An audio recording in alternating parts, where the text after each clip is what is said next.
家伙居然将4种异火融合！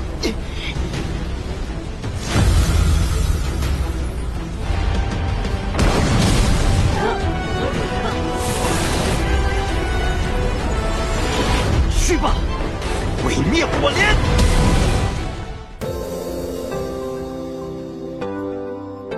Halo guys, kabar kalian gimana hari ini? Semoga dalam kondisi baik-baik saja ya. Kali ini admin akan melanjutkan alur cerita Battle Through the Heavens. Jika kalian lupa dengan episode sebelumnya, bisa cek di kolom playlist.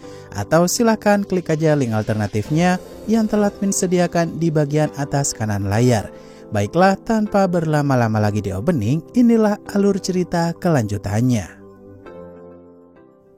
Setelah kemarin, Xiaoyan datang membantu aliansi Yan melawan Sekte Singa dan menolong Xiao Xiao.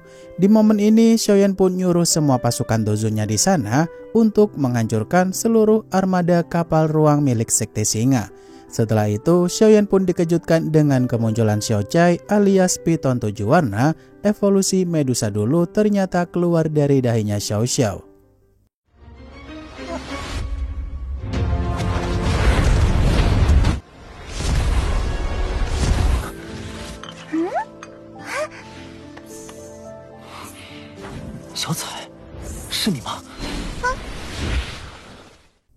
Xiao Xiao yang saat itu balik ke tempat Medusa dengan cara menginjak ruang seperti kultivator Dozong. Xiaoyan pun meyakini tuh jika Xiao Xiao ini bukanlah bocah sembarangan yang mungkin aja ada hubungannya dengan Medusa serta Xiao Chai. Di momen itu Xiaoyan melihat Medusa begitu khawatir kepada Xiao Xiao, seolah-olah dia seperti ibu yang sedang khawatir kepada anaknya sendiri. 有没有被伤到？彩铃，小小，我还以为你不回来。Medusa yang saat itu sangat senang akan kedatangan Xiaoyan, sangatlah pas banget kalau mereka butuh bantuannya Xiaoyan. Di sini, Shitian pun terlihat begitu marah dan melesat kencang ke arah Xiaoyan. Kemudian Xiaoyan pun nyuruh semua orang untuk mundur dulu karena Xiaoyan akan ngasih pelajaran kepada Shitian. Yang mana saat itu si Shitian hanya ditabokin doang langsung keok. 萧炎，本宗这是炎盟最需要你的时候。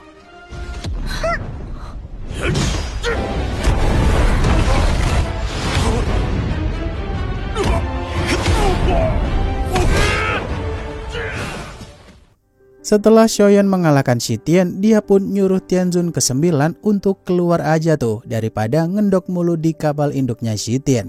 Di sini Tianzun ke-9 menunjukkan dirinya dan langsung bikin Medusa serta yang lainnya cukup kaget kalau ternyata ada kultivator Dozun bintang 8. Kata Xiaoyan kalau Tianzun ke-9 mau menangkapnya, tentu saja dengan kekuatannya yang sekarang, Tianzun ke-9 bukanlah tandingannya Xiaoyan.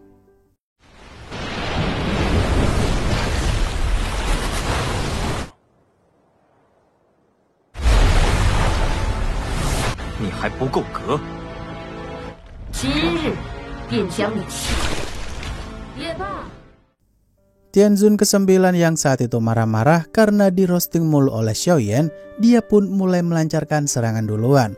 Namun karena serangan itu bisa dihancurkan Xiaoyan dengan begitu mudahnya, dia pun di roasting lagi dan lagi. Kalau lama tak jumpa, ternyata kekuatan Tianzun ke-9 gak ada peningkatan. Bahkan Xiaoyan dengan mudah menghindari semua serangan Tianzun ke-9 itu.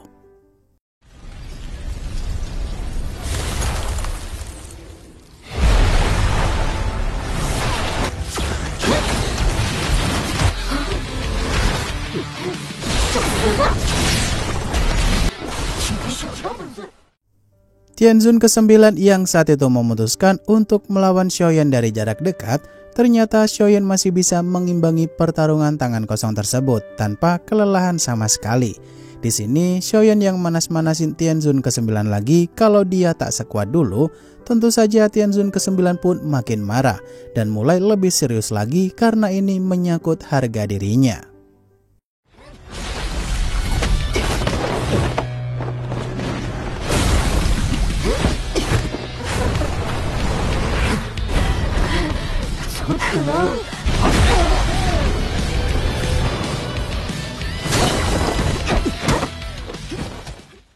Tianzun ke-9 yang saat itu melancarkan serangan pengunci dengan banyak sekali duri di bagian lapisan dalam. Saat itu tuh Xiaoyan diem doang gak kabur dari sana karena dia mau menunjukkan kalau serangan Tianzun ke-9 itu tak akan bisa melukainya. Di sini teknik Tianzun ke-9 malah hancur sendiri karena saking kuatnya armor naga primordial pemberian Xian.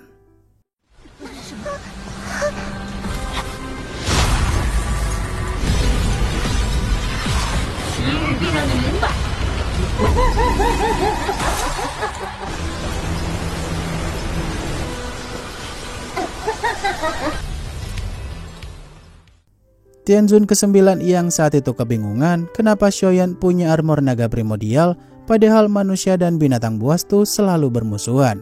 Di momen ini Tianzun ke-9 yang memutuskan untuk kabur dari sana karena Xiaoyan sekarang di ranah Dozun bintang 8 sama seperti dirinya.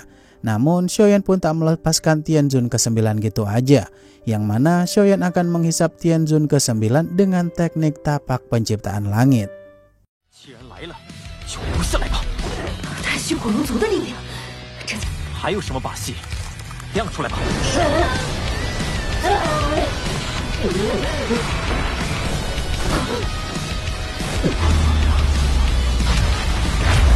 大天！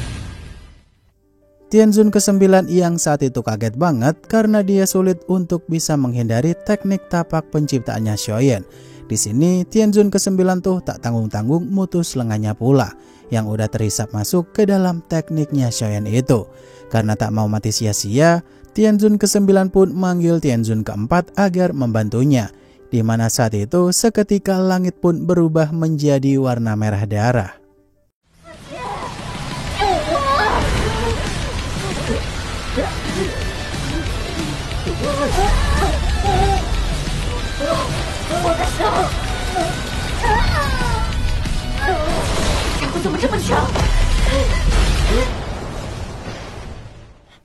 Tianzun ke-9 yang memohon kepada Tianzun ke-4 supaya segera membantunya. Xiaoyan pun tak tinggal diam dan lebih keras lagi untuk menghabisi Tianzun ke-9 lebih dulu sebelum musuh kuat datang membantunya di sana.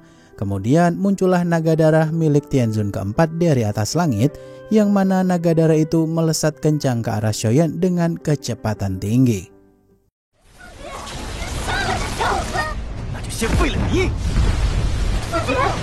我们联手先废了你，有四只出手，宰了你！你若再不动手，血龙定会将你。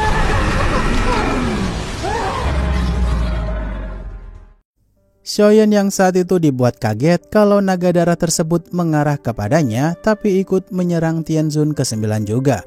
Di sini semua orang pun auto panik tuh karena Xiaoyan ditelan naga darah tersebut bersama dengan Tianzun ke-9. Namun saat Xiaoyan berhasil keluar dengan paksa dan menghancurkan naga darah itu, Medusa serta yang lainnya pun auto full senyum karena Ayang Beb masih selamat.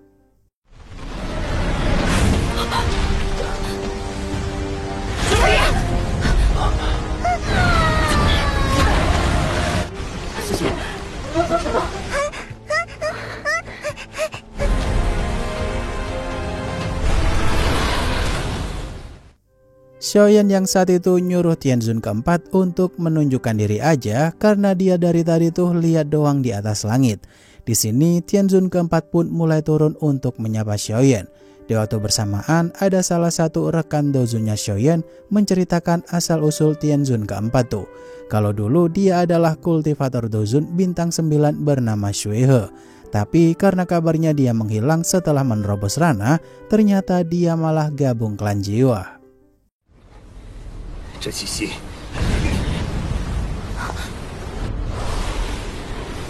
最碎的家伙还不露面。你们可以称我为魂殿。血河尊者，后来不知为何销声匿迹。 Xiaoyan yang dapat info dari rekan dozunnya barusan kalau Xuehe bisa memurnikan darah seseorang untuk menaikkan ranah. Takutnya kalau dia bisa mendapatkan darah kultivator kuat sekali lagi, mungkin dia akan setara dengan Dosheng. Di momen itu, Shuehe yang udah muak dengan Sekte Singa, dia pun mengambil semua darah kultivator Sekte Singa untuk memperkuat basis kultivasinya tersebut. 为了毁龙殿军搭上性命，即可踏入斗圣级别。他已是9星巅峰状态。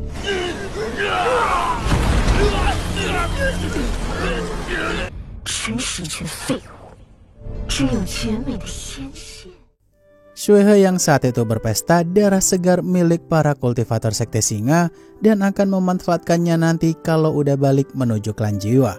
Di sini Shitian pun marah tuh karena tindakannya telah melanggar perjanjian sebelumnya.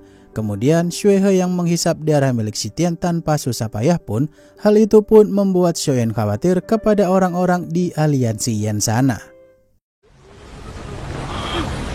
这么令人着迷的味道，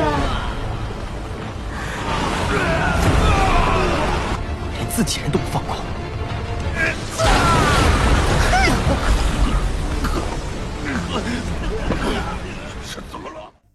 Xiaoyan yang saat itu dibuat kaget kalau tubuhnya bisa dikendalikan oleh Shuehe untuk diambil darahnya. Tentu aja Xiaoyan pun tak tinggal diam dan mulai menghalangi teknik penghisap darah milik Shuehe dengan api surgawi. Namun karena semua api surgawinya Xiaoyan tak bisa menghentikan keluarnya darah tersebut, Xiaoyan pun terpaksa melawannya dengan garis darah klan Xiao. 真是可笑啊！ 怎么回事？ 小野，接下来让你们父子团聚也罢。 Shuehe yang saat itu dibuat kaget kalau Xiaoyan punya garis darah tertinggi klan Xiao dan tato klan Xiao yang gak main-main pula. Di momen itu tuh Shuehe tak boleh membuat Xiaoyan berkembang lebih jauh lagi karena tentunya bakal jadi ancaman klan jiwa. Kemudian Shuehe yang menggantikan tujuannya itu di sana dan mulai mengambil darah orang-orang aliansi Yan. Hal itu pun membuat Xiaoyan menyerang tanpa berpikir jernih. 不过如此。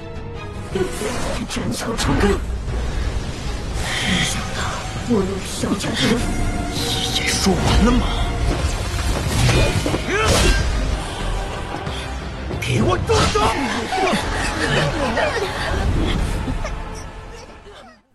Xiaoyan yang hilang kendali karena orang-orang terdekatnya mulai kesakitan. Hal itu pun dimanfaatkan oleh Shuehe untuk menyerang Xiaoyan sekali lagi supaya darah klan Xiao-nya itu bisa dia ambil. Tentu aja Xiaoyan yang gak tinggal diam pun dia menyerang pakai teknik 5 api cakram. Sedangkan Shuehe juga menggunakan teknik tapak iblis langit darah untuk menghancurkan teknik yang Xiaoyan lancarkan itu. 没有人救得了他们。去死吧！竟敢打扰我享受美味的鲜血煞天魔掌！轮离火，可恶！ Xiaoyan yang saat itu lengah dan terkena serangannya Shuehe, tentu aja Shuehe pun langsung menertawakan Xiaoyan tuh. Kalau masih selemah itu aja, sok-sokan merasa paling kuat dan nekat melawannya. Di sini Xiaoyan pun ngasih kejutan teratai api penghancur karena dari tadi udah disiapin oleh Xiaoyan sembunyi-sembunyi, yang tentu aja bikin Shuehe auto ketar-ketir karena dia udah nggak sempat lagi menghindari serangan dadakan Xiaoyan itu. 这家伙居然将4种异火融合！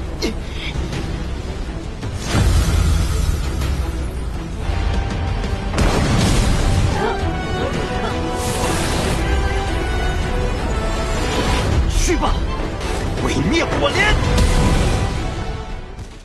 Shuehe yang saat itu terluka parah akibat serangan Xiaoyan barusan tak bisa dihindari lagi. Di sini tuh Shuehe pun memutuskan untuk kabur dari sana karena melawan Xiaoyan dengan kondisinya yang sekarang itu pun tak akan bisa membuatnya menang. Setelah situasi udah aman, Xiaoyan pun dihampiri oleh Medusa dan Hai Bodong, di mana mereka bersyukur banget kalau Xiaoyan datang tepat waktu. 你给我等着！我发誓，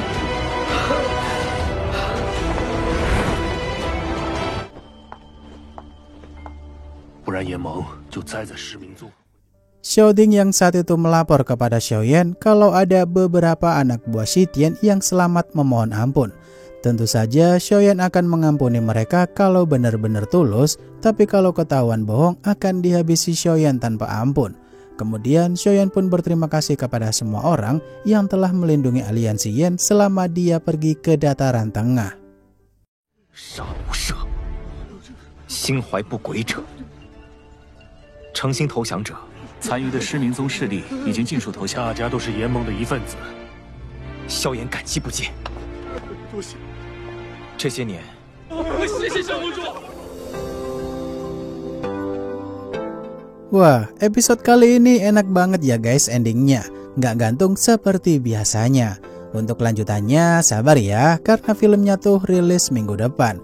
Baiklah, akhir kata terima kasih untuk kalian yang udah nonton sampai akhir. Dan sampai jumpa di video selanjutnya ya. Bye-bye.